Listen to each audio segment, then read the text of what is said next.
Recording has started.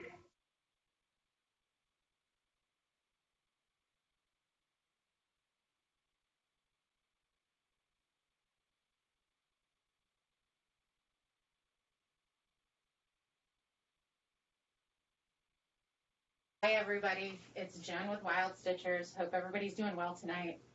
I'm just going to do a real quick, or not a real quick, I'm going to do a rundown of the different tools that we have and kind of give you guys a shot of what everything looks like and explain what all the tools are and everything. So we're going to do this, and if you have questions, we'll have a little bit of time after I go over the tools, or you can drop it in the chat and we will get to it as soon as possible. So I'm just going to start going through this, and we're going to kind of start from the beginning, kind of as you're starting your project, where you want to wind your project into usable balls. And I'm going to lay these out here. So these are Nosta Pens. Nosta Pens are tools for hand winding yarn balls or yarn cakes. And these are excellent if you don't have a place to hook a ball winder to something, or maybe you're someplace where there's, like camping or passenger in a car or something like that, and you want to get your skein of yarn wound up so it's usable. Nosta Pens are great. Nosta Pens are a Norwegian tool, and its translation means nest egg, which is kind of cool because depending on how you wind on it, your ball can actually come out looking like an egg. It's really, really kind of cool. It does make center pull balls or cakes or eggs or whatever you like to call it. And kind of a cool bit of history about these for Nosta Pens. Used to be that a fiance would gift his bride to be a Nosta Pen, and depending on how intricately carved that Nosta Pen was, would kind of show how well he was going to be able to provide for his prospective bride. So if his prospective bride got this intricately carved Nosta Pen, then the bride's family knew that she was going to be well cared for, and the husband was going to be able to support her. So kind of a cool backside of the whole Nosta Pen story. But these are awesome. I love using Nosta Pens to hand wind. I find it quite relaxing and everything. And actually, Norlene, my sister-in-law, and my business owner, the person I own the business with, she enjoys winding like this as well, and that's usually what she does when we're driving to shows and stuff. I'm driving, she's winding stuff for projects, so it's a great on-the-go way to wind. So those are Nosta Pens. And then some of the tools we have for after your project is, or your yarn is wound, is, you wind your yarn, and you tend to need to use a swatch, or you should possibly be using a swatch. I'm going to zoom in on this a little bit. There we go. And we have swatch gauges to help you with your swatches that you need to make for your project. This one's really cool because we have a 4-inch by 4-inch cross here in the middle, or 10 centimeter by 10 centimeter, depending on how you do your measurements and stuff. And obviously, most swatches are done in the 4-inch by 4-inch, so that's why we have the full size here.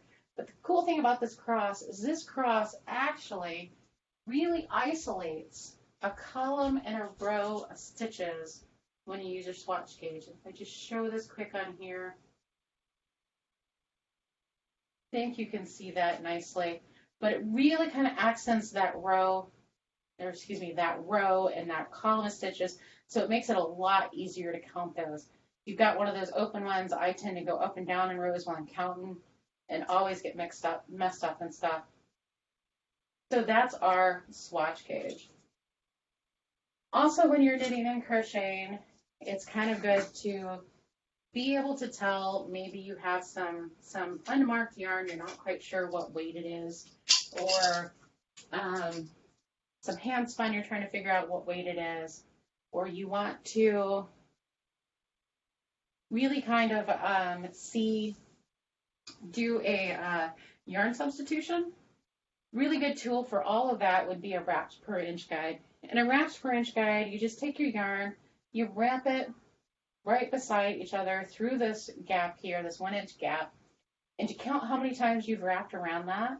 And that kind of gives you an idea of what weight of yarn you have. So if you've got 6 wraps, then you've got a super bulky yarn. If you've got 14, you've got a fingering weight and such. One thing when you're wrapping on this is you want to make sure that you don't stretch your yarn as you're wrapping it, so don't wrap it really tight and don't squish your yarn over or anything. Just you want to lay it nicely around there just so it sits nicely without any stretching or squishing.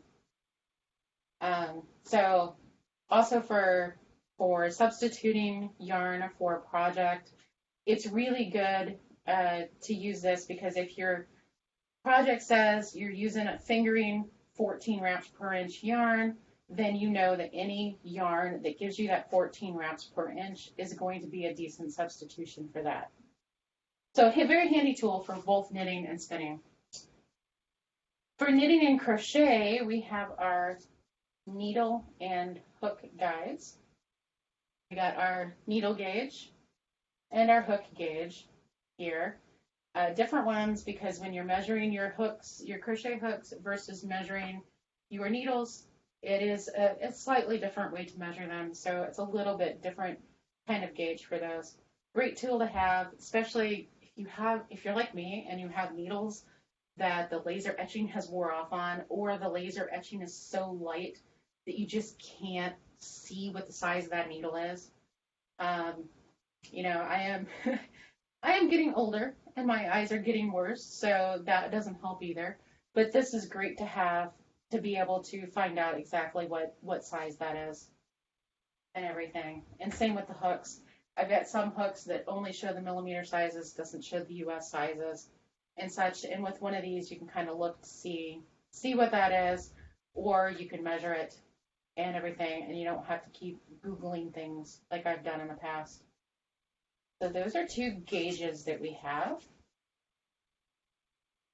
Other items we have, and we'll learn more about these in depth in the spinning demonstrations and fiber prep. We've got a diz, which is a very simple tool with a couple holes in it, and this is what you pull your fiber through when you're pulling it off of a prep tool, such as combs or carders or even a drum carder. And what this does is it just pulls it off those tools and makes it into a usable roving. We have our twist gauge, and what this is this helps you do a couple things. Helps you stay consistent with your yarn spinning, and it also helps you mimic a mill spun yarn that you really enjoy. This is, you measure the twist, the direction of twist, and the degree of twist of the yarn that you have, and it helps you learn what you can spin and make sure you're spinning the same type that you were earlier. That's a great tool. And then we have this one here, which is our spinner's control card multi-tool. And what this is this is 4 tools in one. So we have a wraps per inch guide here, and that's actually 2-inch gap, and that's done on purpose.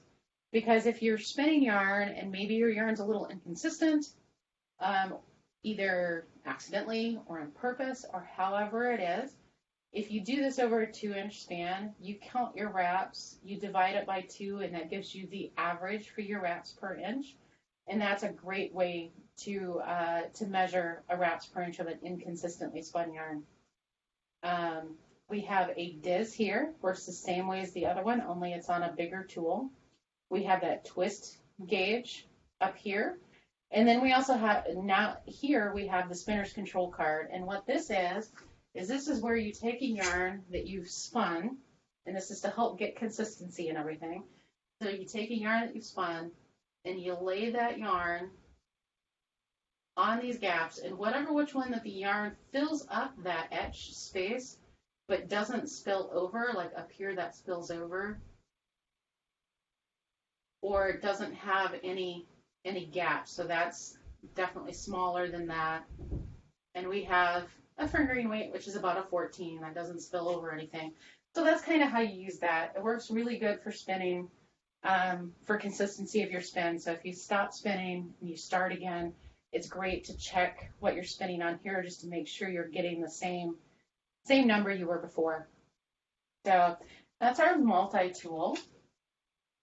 Another tool that we have is a heel-to-toe sock ruler. This thing is really handy if you're a sock maker. And what this is so you can measure your socks as you make them. So when you're making socks, if you're making a cuff down sock, you usually need to measure between your heel cup, or where your heel turned at, to where you need to decrease for your toes. Or if you're doing a toe up sock, you need to measure where you need to start that heel.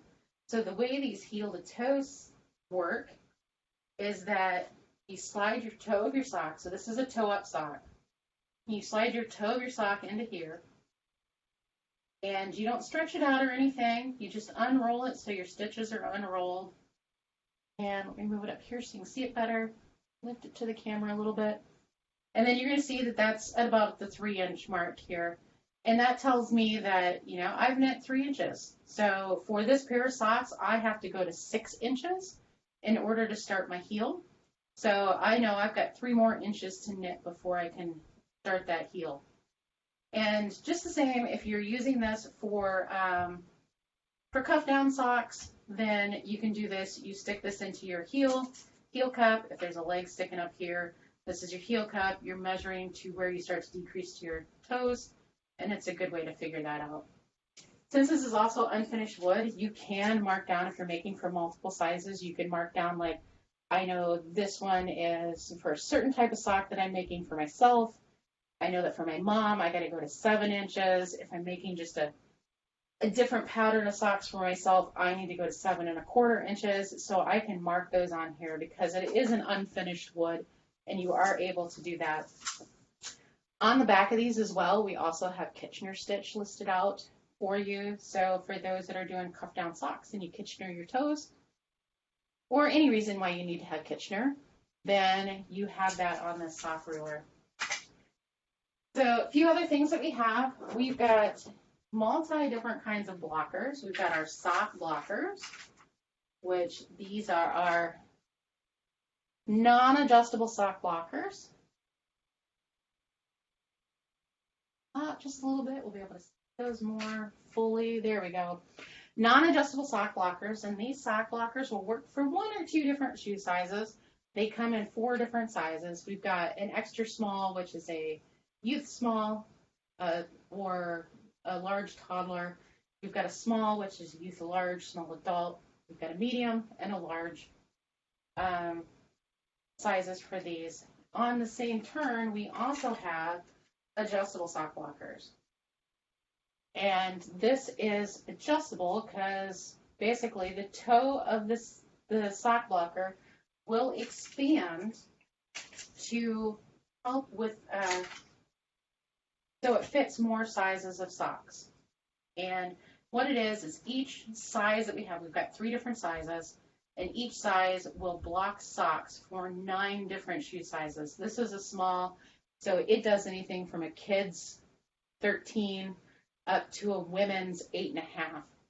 And the way these work is you flip these flippers up, you move this inside part here where it's got a little size mark on it to the appropriate size listed on the card that comes with it.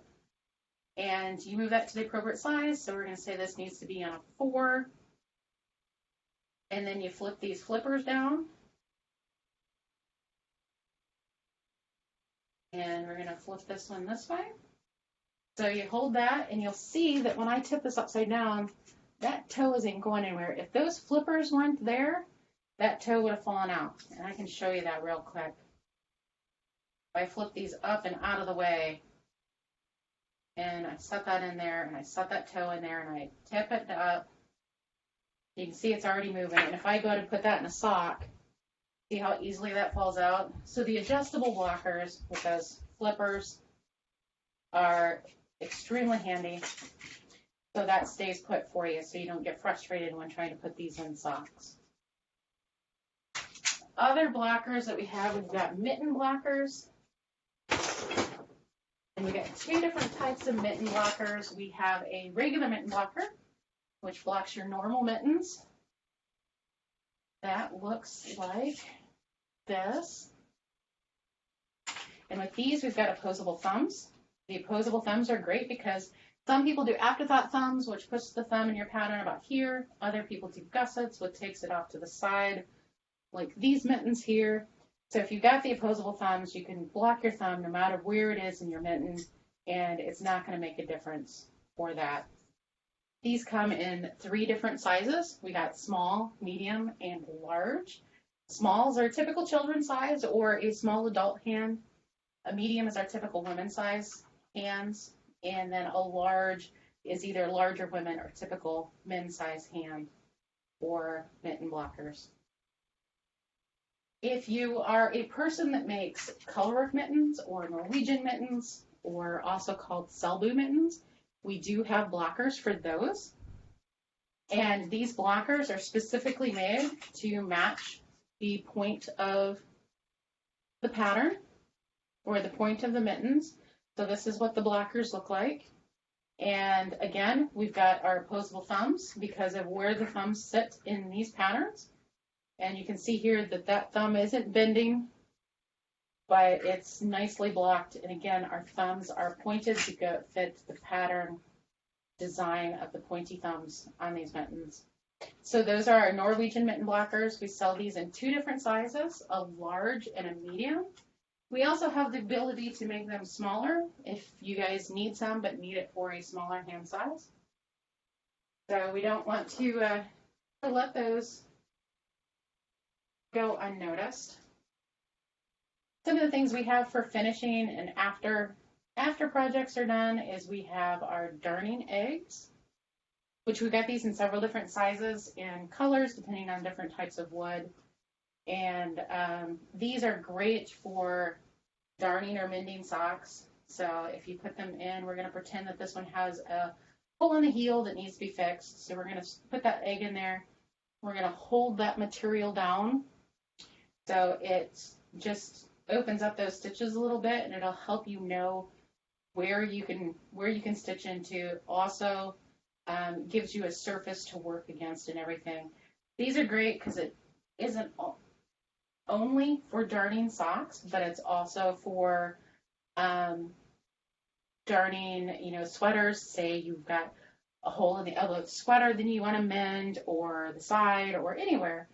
This is just something that you have a surface to work on when you're mending your knits or crochets, and your surface to work against, and it helps you open up those stitches, so it's easier to see what you're doing when you're darning.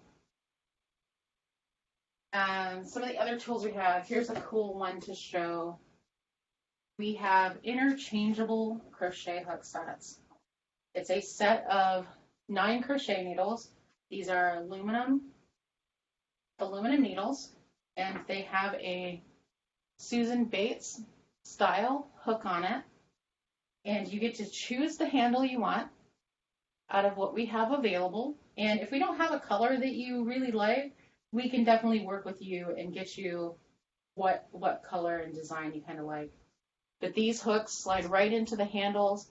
They're very secure. They don't fall out.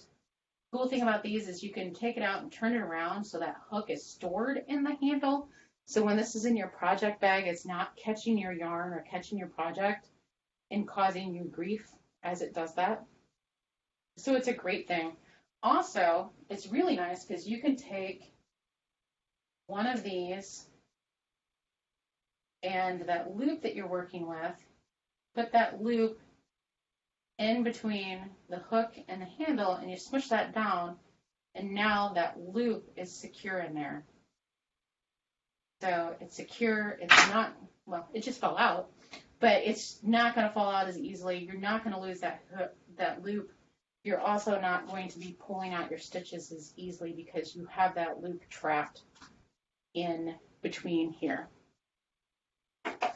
If you want ways to store your projects so that you can or not so much store your projects, but keep all of your project stuff together. Then we have our segmented wood yarn bowls, and this is one of them with stuff in it. Got my sock in it that I'm working on and everything. And you can see there's a lot of room with a cake of yarn in there and a sock and my needles. There's still quite a bit of yarn left. These are really cool because they're made out of little segments of wood glued together in rings, and then the rings are stacked up, and then it's turned into the bowl. One thing to note with this is that we don't use any kind of yarn guides in our yarn bowls because we feel that our yarn bowls are quite a statement piece as they are, and to put that yarn guide in it or that J-hook or yarn guide in it kind of takes away from the aesthetics of our bowls. So we do not use those in these bowls, but they're definitely statement piece. I call these functional art because they're beautiful to look at. You can have them sitting somewhere on a table with a project in it, without a project in it, and it's beautiful on your table, but it serves a purpose. It has a use. This one here that you're looking at, this one is a multi-wood, so it's got oak, cherry, and walnut in it with a cherry bottom to it. I've got this beautiful one here. You can see the inside of it, but the outside of it. This one is walnut on the top and bottom, and this is actually plywood layers in the middle. It's a high quality Baltic birch plywood that is also cut into segments and used as part of the yarn bowl. I think this is absolutely gorgeous. It shows a lot of visual texture to it and everything, and it's stunning to look at. They're pretty good size. Our bowls are about 8-inch in diameter, and the depth really kind of depends on the bowls.